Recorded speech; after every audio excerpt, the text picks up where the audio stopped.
Sometimes it still amazes me how someone can be so arrogant that they can do a very small amount of reading for a short space of time on something and think they know more than you about it. That's exactly the situation with this guy from the Mind of Steel group. He's challenged me on my claim that the new generation of solid state batteries are going to consume a lot of silver and copper. He said Dave is wrong. That is not true. It's according to his research. He's the expert now. All the manufacturers are not using silver and copper. Now they're going over to other ways. And it's amazing how someone can be so arrogant. Think they know more than someone who's been in the industry for 10 years. Not me. I've not been in the industry for 10 years, but my brother-in-law, my wife's sister's husband, is actually working for the company in Tokyo who's making some of the leading flying cars that were at the Consumer Electronics Expo in Osaka, Japan last year, and right now it's all happening in Las Vegas. The best technology in the world is being unveiled, and it's amazing how someone can be so arrogant that they think they know more than these experts. So as far as I understand it, speaking to someone who's been working for these companies for over 10 years now, my brother-in-law explained it to me that there are about 3 or 4 primary technologies for making these solid state batteries. And then there are several others that are variations of the 3 or 4 primary ones. All the best experts in the world are working on trying to have the breakthrough because they've all got slightly different advantages and disadvantages. And they're all of them are saying we figured out the best way that has all the advantages without the disadvantages. Now these 3 or 4 primary ones are all very similar to Samsung's. They had the first breakthrough a few years ago with solid state batteries, and they use a lot of silver and copper. There's no way around that. It is a fact that silver is the best conductor of electricity. Copper's the second best. You got gold, platinum, palladium. They are okay, but gold scores about 30 with electrical conductivity. Copper scores about 70. Silver is the perfect 100. There's no way around that. There is no way of getting around this fact. It's not a conspiracy. I don't know how he came up with the idea that this is a conspiracy theory, that the silver bugs believe this is a conspiracy theory. It's not. Nobody's done anything illegal and nobody's lied about it. It is a fact. Silver is the best conductor of electricity. There's nothing else can replace that. No element on the periodic table can replace that. So all these different ways of making the solid state batteries, I think soon is going to be one standard, the industry standard. Someone's going to work out this is the best way. Good girl, Kiki. Good girl. But this guy on the Mind of Steel chat, he knows more than all the experts in the world.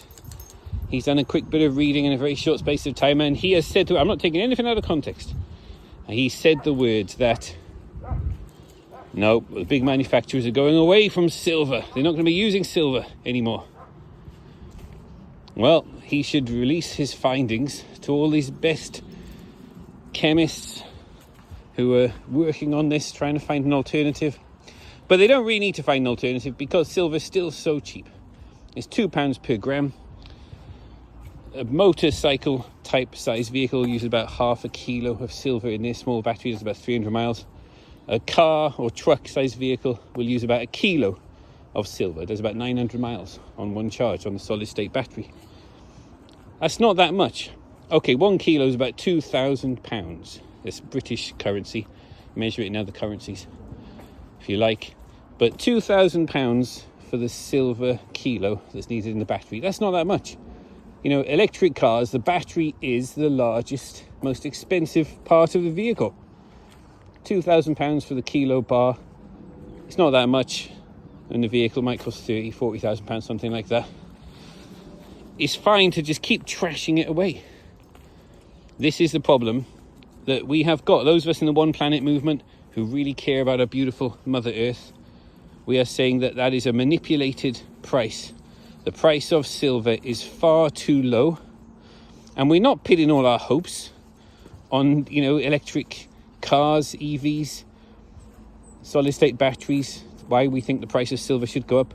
No, that is taking something I said way out of context. It is not true that we're pinning our hopes on that. There are tens of thousands of uses for silver. There are more patents filed for new uses of silver than every other element on the periodic table put together. That's how incredible silver is. But we're not pinning all our hopes on industrial uses either. And we're not pinning all our hopes on just investment demand. It's both. Both silver and gold are money in and of themselves. But we're not pinning our hopes on that at all.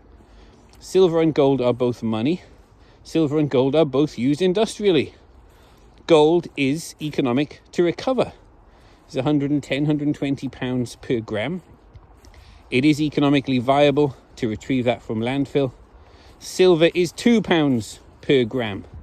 It is not economic to recover that from landfill. It would cost you a lot more than that to get it back from landfill.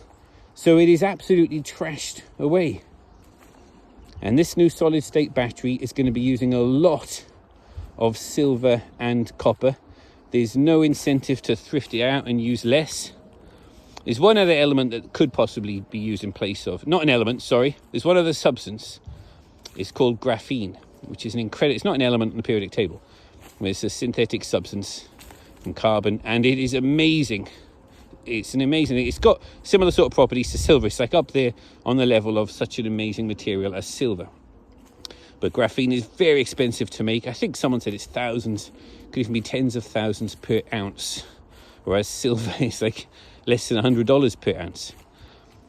And graphene, $10,000 per ounce. Because graphene is such a large, bulky thing. For an ounce is a very large thing. It's very light density. The good thing about silver is very dense and small for if you have to have 1 kilo per application. And these electric vehicles now, they're getting so advanced now. Compared to when I was young, a car was so simple, wasn't it? A little petrol or diesel engine, 1 lead acid battery. The lights were just about the only electronics. You wound the windows down by hand. Now everything's sensors and electronics. Everything is. You've got sensors all around the bumpers. You've got so much electronic. It's all computer controlled, the screen. So much silver is needed. So this battery tech now using about 1 kilo of silver per application. All the 3 or 4 major, the primary ways of making solid state batteries, and the several others that all the best experts in the world are working on, they all use a lot of silver and copper. There's different ways of doing it, but I say this is across the board, every field. Here we are, 2026. Last 100 years, there's been rapid rise in technology and industry, and basically speaking, rule of thumb is the more advanced technology gets, the more silver and copper it needs. That's not true in every case. There's exceptions to every rule. But anything to do with electronics, that is pretty much the case. The more advanced technology gets, the more silver and copper it needs. And I'm fascinated by what's going on in Las Vegas right now. I wish I could have gone there. I didn't go this year. I went to the last one in Osaka. But the Consumer Electronics Show, the CES 2026, if you spend some time looking at the advanced technology, the robotics is using up so much silver and copper. They've got absolutely humanoid-looking robots. So they're going to have them in hotels, cyborgs, androids, whatever you want to call them, robots. And they speak hundreds of languages, and they can, yes, sir, come this way. And they're amazing. And the dexterity, they can fold clothes, iron your clothes, do the dishes. They can fight. These robots there'll be robot fighting matches. You won't have to have human boxing matches and cage fighting. There'll be robots fighting in the cage soon, which is, it's mind-blowing. The technology. And then the EV, the vehicles. My brother-in-law is working on the best flying vehicles. I love them. And the safety is incredible. They've got a ballistic parachute that shoots out in any case of any failure. But the solid state batteries are very reliable. The old type batteries, before solid state, you had flying cars, drones that could take 1 or 2 people. They'd last about 45 minutes, so you need to recharge them. Solid state batteries are such a game changer. These vehicles can stay up in the air for several hours before you need to recharge. It's going to change the world. Like, for example, you could fly from London to Scotland in a very short space of time without charging, and then you could fly back from north of Scotland back to London in the same day. Now, this is going to affect house prices, property prices, more than the HS1 and 2, the high-speed trains and things. They said that's going to affect house prices. People working in London don't need to live near London now. But these flying vehicles, that's going to have such a profound change on the world. All over the world, you know, they don't need to live near to cities now. There'll be flying vehicles, can take you in 20 minutes, hundreds of miles, and to work, and then you can just shoot back for lunch, back to your home hundreds of miles away, and just shoot back. It's going to affect so many things. Someone said the solid state batteries alone, that's what the last CES 2 shows have basically, the whole show has been about that, how the solid state batteries are going to change the world, because all kinds of vehicles, all kinds of electronics that couldn't really hold a very big charge, solid state has changed the world. It's absolutely mind-boggling, the power density, but there's no way around silver and copper.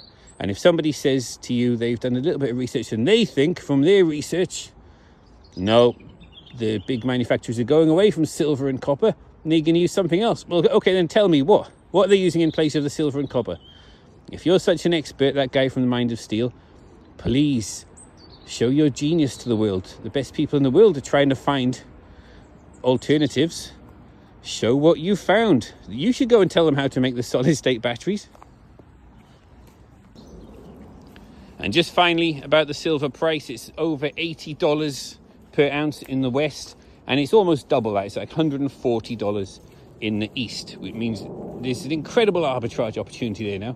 The Americans are trying to suppress the price, keep it about $80. In the East, they're paying way more than that, $120, $130, $140. It is worth someone buying silver in the West, if you can get it. It's very hard to get now, and sending it to the East and making the profit on it. It is worth it. And that's, of course, what the East want, because there are severe shortages of silver. Most of these electronics are going to be made in the East. Over the next few years now, there's going to be extreme shortages of silver. It's going to be very hard. Kiki, come on. So, in conclusion, if you can, go on a waiting list or try and get silver. Keep stacking physical silver. This is going to be the mother of all short squeezes. Take as much silver as you can out of available supply. Morning.